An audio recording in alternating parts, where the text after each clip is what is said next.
শুভ সকাল। আজকে আমি ইউটিউবদের বন্ধুদের বলবো না, শুধু সারা ভারতবাসীকে বলবো শুভ সকাল।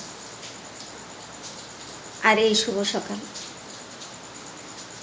কোনো দিনও কালো রাত হতে দিবেন না। আমরা সবাই জানি যে প্রথমবার ভারত মার সেবায় এরকম পুত্র আসছে যে তার পকেট নেই। ভারত মার সেবা করে যেতটুকু উপার্জন পায় সেটা উনি হাতের মুঠে রাখে, যে কখন আমি রাজকোষের থেকে বের করতে পারি না, কোনো জরুরত মনে এসে যায়, তো আমি এই কটাই দিয়ে দেব। তাহলে ওনার উপরে এত অত্যাচার কেন? ওনাকে করতে দেন না মার সেবা। হ্যাঁ, উনি অমর না, আপনাদেরও মৌকা আসবে। বুঝেন, শিখেন যে কীভাবে মার সেবা করতে হয় নিঃস্বার্থভাবে। আমার অনুরোধ রইল, আপনাদেরও মৌকা আসবে, উত্তেজনা হবেন না, ওনাকে সেবা করতে দেন।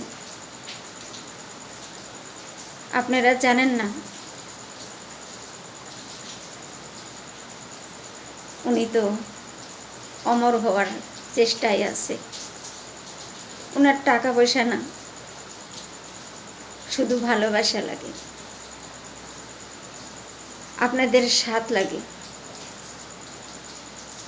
যদি সত্যি যে ভারত মাকে ভালোবাসি, কোনোদিনও ওনার সঙ্গে খারাপ ব্যবহার করবে না, আর কোনো রণনীতি করবে না, সব সময় পাশে দাঁড়িয়ে থাকবে।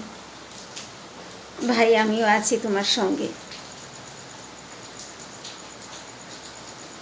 তাহলে কত সুন্দর হবে। কেন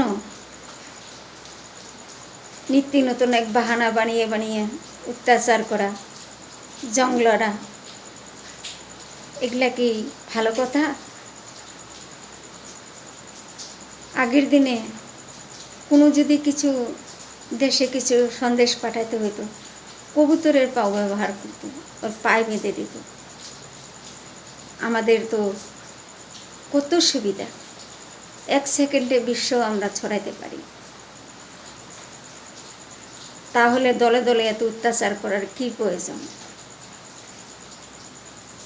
সত্যি করে যদি ভারত মার সন্তান হন, ধৈর্য ধরেন, আর এরকম কথা রাখেন যে কারো জন্য অসুবিধা না হয়, দেশের মঙ্গল হয়।